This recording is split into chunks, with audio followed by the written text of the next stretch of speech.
Transport TV पर आपका स्वागत है। मैं हूं मनिंदर सिंह और आप देख रहे हैं न्यूज़ कास्ट। न्यूज़ कास्ट में आज मैं आपको दिखाऊंगा कुल 3 खबरें, देश के अलग अलग हिस्सों से बहुत ही महत्वपूर्ण खबरें।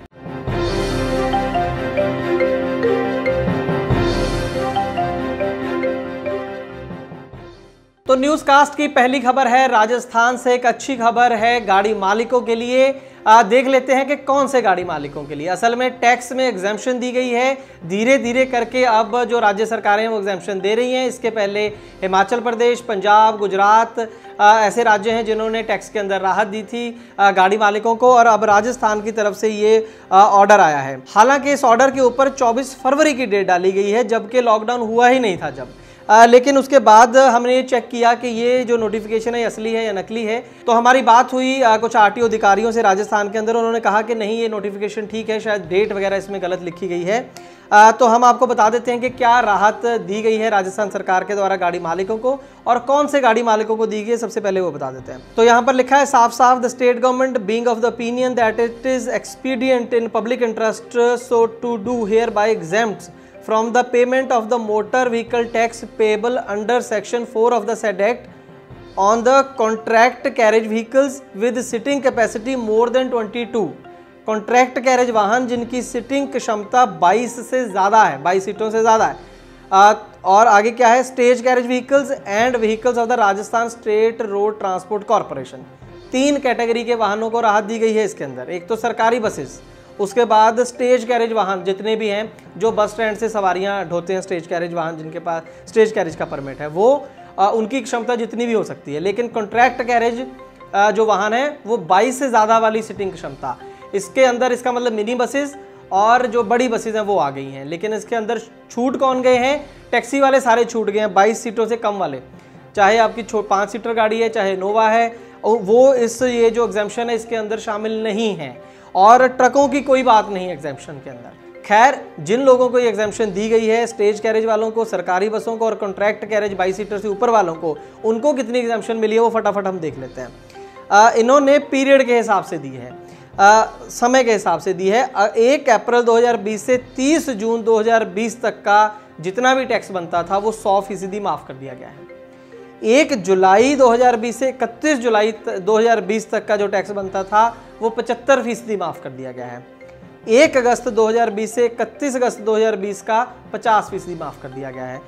1 सितंबर 2020 से 30 सितंबर 2020 तक का 25% माफ़ कर दिया गया है। एक चीज़ ज़रूर कहनी होगी कि जो टैक्स माफ़ करने का तरीका बड़ा अच्छा है। इन्होंने असल में क्या किया है कि अप्रैल से जून में बिल्कुल लॉकडाउन था तो 100% कर दिया, जुलाई में भी लगभग लॉकडाउन ही था तो उसमें 75%। तो जैसे जैसे लॉकडाउन खुला उस हिसाब से इन्होंने ये एग्जेम्पशन की कैटेगरी बनाई है। और जिन गाड़ियों का टैक्स एनुअल बेस पे लिया जाता है उनका प्रो रेटा बेसिस पे एवरेज निकाल ली जाएगी कि 1 महीने का कितना टैक्स बनता है, और इसी तरीके से वो टैक्स जो है वो माफ़ कर दिया जाएगा। अच्छे ऑर्डर्स हैं, टैक्स माफ़ किया है, लेकिन शायद ओवरऑल जितना ट्रांसपोर्ट सेक्टर है उसका 30-35% भी इसमें कवर नहीं हुआ, क्योंकि सबसे बड़ी जो सेगमेंट होती है वो या तो ट्रक वाले होते हैं या फिर टैक्सी वाले होते हैं, और दोनों को इसके अंदर छोड़ दिया गया है। समझ नहीं आई, क्योंकि टैक्सी जो है वो तो बिल्कुल भी चली नहीं है, उनको क्यों छोड़ दिया गया। और ट्रक जो है वो आज की डेट में भी, अब जो है जून का अंत चल रहा है, अब भी आज की डेट में पूरे देश में 30 से 35% ट्रक ही चल रहे हैं, 60 से 65% घरों में खड़े हैं। उनको कोई राहत क्यों नहीं दी गई है ये समझ से परे है। अंत में आपको एक बार फिर से बता दें कि जो डेट इस नोटिफिकेशन के अंदर है वो गलत लिखी गई है, लेकिन नोटिफिकेशन बिल्कुल सही है, ये कंफर्म कर लिया गया है। ये महेंद्र कुमार खिंची जो joint secretary to government of Rajasthan है, उन्हीं के द्वारा ये नोटिफिकेशन जारी की गई है। दूसरी खबर है उत्तराखंड से, और बस ट्रांसपोर्ट से ये जुड़ी खबर है। दोस्तों, पहले भी हमने ट्रांसपोर्ट टीवी के ऊपर चर्चा की कि पूरे ट्रांसपोर्ट सेक्टर का बुरा हाल है लॉकडाउन के चलते, लेकिन सबसे ज़्यादा जो मार पड़ी है वो पैसेंजर कैरिंग व्हीकल्स के ऊपर पड़ी है, टैक्सीज और बसेस को लेकर, क्योंकि लोगों की मूवमेंट पूरी तरह से बंद है तो गाड़ियाँ चल नहीं रही हैं। टैक्सीज हर जगह लगभग पूरे देश में वैसे ही वसूले जा रहे हैं, इंश्योरेंस में कोई राहत मिली नहीं है, और बहुत ही बुरे दौर से इसलिए जो गाड़ी मालिक हैं वो गुजर रहे हैं, और उनके जो ड्राइवर हैं, क्लीनर हैं, सबके लिए बड़ा बुरा समय ये है। उत्तराखंड के अंदर हालांकि बसेस को चलने की अनुमति दे दी गई है, पंजाब के अंदर दे दी गई है, कई राज्यों में दे दी गई है, लेकिन बसेस चल नहीं रही हैं। उसका कारण एक तो ये है कि सरकार ने ये दिशा निर्देश दिए हैं कि आप जो है 50% कैपेसिटी पे बसेस चलाएंगे। अगर 50 सीटर है तो सिर्फ 25 लोग उसके अंदर बैठ सकते हैं। और इसके अलावा लोग डरे भी हुए हैं, इतनी सवारियां हैं ही नहीं, और जिसके चलते डीजल का खर्चा भी पूरा नहीं होता है। तो गाड़ी मालिक सोचते हैं कि इससे अच्छा है कि गाड़ी को घर में ही खड़े रहने दें, ना चलाएं, जब लोग बाहर निकलेंगे तब सर्विस शुरू करेंगे। और दूसरी तरफ सरकार चाहती है कि सर्विस शुरू हो, तो ये बड़ी अजीब सिचुएशन बनी हुई है। तो उत्तराखंड सरकार ने पहल करते हुए काम ये किया है कि जो बसों का किराया है उसे डबल कर दिया है सीधा। 18 जून को ये ऑर्डर्स पास हुए हैं। सबसे पहले सिटी बस जो चलती हैं उत्तराखंड के अंदर, उनका मैं आपको छोटी सी एग्जांपल दूं कि जैसे 2 किलोमीटर तक का किराया 7 रुपये था, उसको 14 रुपये कर दिया है। और जिसके 20 रुपये टिकट थी उसको 40 कर दी है, जहाँ पर 30 थी 60 कर दी है। जैसे 29 किलोमीटर से ज़्यादा पर 40 रुपये लगते थे, अब वो 80 रुपये कर दिए। इस तरीके से पूरा डबल कर दिया है सिटी बस का किराया। इसके अलावा प्लेन एरिया में चलने वाली जो नॉन डीलक्स बसेज हैं उनका किराया 1 रुपये 5 पैसे प्रति किलोमीटर था, जो बढ़ाकर 2 रुपये 10 पैसे कर दिया है।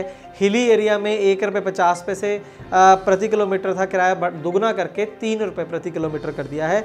और इसी तरीके से जो AC बसेज हैं, 3x2 सीटिंग वाली जो बसेज हैं, उनका 1.25 टाइम्स यानी कि 1.25 गुना बढ़ा दिया गया। जो भी किराया पहले था उसका 1.25 गुना कर दिया है, दुगना नहीं किया है। इसके अलावा जो 2x2 सीटिंग होती है जिन गाड़ियों के अंदर, उनका 1.9 टाइम्स कर दिया गया, लगभग दोगुना उसका कर दिया गया। और जो सुपर डीलक्स कैटेगरी है उनका 3 गुना किराया कर दिया, जिसमें वॉल्वो मर्सिडीज जैसी बसेज हैं। अगर 500 रुपये कहीं किसी जगह की टिकट थी उत्तराखंड के अंदर, तो 1500 रुपये कर दी है। तो किराया बढ़ा दिया है। एक तरफ से तो देखा जाए लॉजिकल स्टेप है, क्योंकि जब खर्चे पूरे नहीं हो रहे हैं। दूसरी तरफ से ये है कि ऐसा ना हो कि बसों के किराए इतने ज़्यादा हो जाएं कि लोगों को अपनी कार में जाना सस्ता पड़ने लगे या बाइक के ऊपर सफ़र करना सस्ता पड़ने लगे। ये भी एक बहुत बड़ा खतरा है पब्लिक ट्रांसपोर्ट के लिए। इस समय लोग अपनी कारें प्रेफर कर रहे हैं। एक तो उन्हें लगता है कि हम सेफ़ हैं, दूसरे लोगों के कॉन्टैक्ट में नहीं आएंगे, और ऊपर से जब किराए इतने ज़्यादा बढ़ जाएंगे तो बसें बहुत महंगी पड़ेंगी। तो एक बड़ी ही अजीब सिचुएशन बन गई है बस ट्रांसपोर्ट सेक्टर के लिए। लेकिन यहाँ पर यह भी बता दें कि उत्तराखंड सरकार ने क्लियर किया है कि जब तक डिजास्टर मैनेजमेंट एक्ट यानी कि जो लॉकडाउन वाला सिलसिला चल रहा है, तब तक ही ये जो प्राइसिंग है वो एप्लीकेबल रहेगी। जैसे ही स्थिति सामान्य हो जाएगी, उसके बाद जो किराए हैं वो भी पहले वाले लागू हो जाएंगे। तो तीसरी खबर है भारत चीन के बॉर्डर से। वहां पर एक बेले ब्रिज नाम का एक पुल है, काफी पुराना, 2009 में ये पुल बना था। और जो लाइन ऑफ एक्चुअल कंट्रोल है, जो चीन का बॉर्डर है, वो वहां से लगभग 65 किलोमीटर है। और वहां से जो नेपाल का बॉर्डर है वो भी काफ़ी करीब है। तो कहना मैं ये चाह रहा हूँ कि काफ़ी सेंसिटिव एरिया है, और जैसी खबरें आजकल आ रही हैं उस दौरान तो ये बहुत ही ज़्यादा सेंसिटिव खबर है। वहाँ पर ये जो बेले ब्रिज है, काफ़ी पुराना ये ब्रिज था, और जो इसकी कैपेसिटी थी वो 18 टन थी। ज़्यादा से ज़्यादा 18 टन ग्रॉस व्हीकल वेट वाला जो वाहन है वो यहाँ से गुजर सकता था। लेकिन बीते दिनों यहाँ से एक ट्रक गुजरा जिसका कुल जो वेट था उस समय गाड़ी और माल का मिलाकर वो 26 टन था। और जो माल था इसके अंदर वो क्रेन थी, एक्सकेवेटर क्रेन थी, पत्थर वगैरह हटाने वाली जो क्रेन होती है वो उस ट्रक के अंदर लदी थी। कुल जो वजन था वो बताया जा रहा है 26 टन था। और ये भी कहा जा रहा है अथॉरिटीज़ के द्वारा कि ये जो ट्रक ड्राइवर था उसको बोला गया था कि वो इस ब्रिज से ना गुजरे। तो जब ये 26 टन वजन वाला ट्रक इस पुल के ऊपर से गुजरा तो पूरे का पूरा जो पुल था आप देख सकते हैं वो कोलैप्स कर गया, वो नीचे गिर गया, ट्रक भी उसके साथ ही गिर गया, और जो उसके अंदर क्रेन लदी थी वो भी साथ ही गिर गई। पूरा स्ट्रक्चर कोलैप्स कर गया, और ड्राइवर जो उसके साथ क्लीनर था दोनों गंभीर रूप से वहां पर जख्मी हो गए हैं। और सबसे जो गंभीर बात यह है कि इस पुल का टूटना, आपको बता दें कि जो ये वैली है, जो ये घाटी है, उसको जौहर वैली बोला जाता है, और यहाँ पर 15 गाँव हैं, और वो 15 के 15 गाँव इस पुल के ऊपर निर्भर करते हैं आने जाने के लिए, क्योंकि ये सेंसिटिव एरिया हो सकता है, यहाँ से फौज के ट्रक वगैरह भी गुजरते हों। तो इस पुल का टूटना बहुत ही एक बुरी खबर है उस इलाके के लिए और सिक्योरिटी के पॉइंट ऑफ व्यू से भी। लेकिन कई सवाल यहाँ पर पैदा होते हैं कि अगर एक 26 टन का ट्रक वहाँ से नहीं गुजर सकता तो जो फौज के बड़े बड़े ट्रक होते हैं वो कैसे वहाँ से गुजरेंगे अगर ज़रूरत पड़े तो। इतने कमज़ोर जो पुल हैं वो बॉर्डर एरियाज़ में क्यों हैं, उनकी जगह पावरफुल ब्रिज क्यों नहीं है। अगर देश के अंदर 55 टन का जो ट्रक है GBW मैक्सिमम चल सकता है, तो वहाँ पर जो पुल होने चाहिए वो कम से कम 200 टन क्षमता वाले पुल होने चाहिए लॉजिकली। लेकिन ये भी कहा जा रहा है कि वहाँ पर एक पुल बन रहा है नया। तो खैर कहना हम ये चाह रहे हैं कि जब ऐसे एरियाज़ में ट्रक जाएं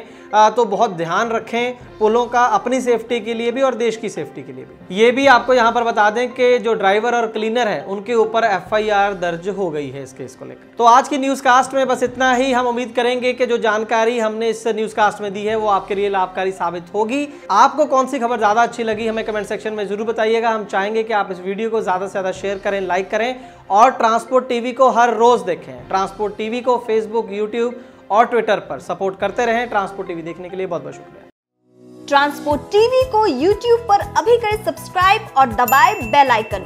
फेसबुक पर लाइक करें हमारा पेज और ट्विटर पर भी करें फॉलो।